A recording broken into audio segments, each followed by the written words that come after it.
Ever heard of a massive, ancient city, perfectly planned, with its own advanced plumbing system, that just vanished?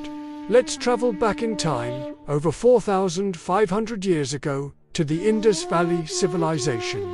This was one of the world's first great urban cultures, flourishing in what is now Pakistan and northwest India. They built incredible cities like Mohenjo-daro and Harappa, with grid-like streets and multi-story brick houses. What's truly mind-blowing is that many homes had their own private wells and bathrooms.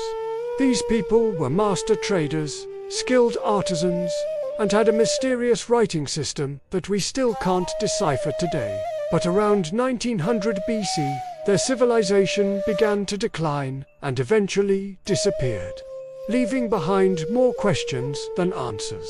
What secrets are still buried beneath the sands? Let me know your theories in the comments, and don't forget to subscribe for more journeys into the past.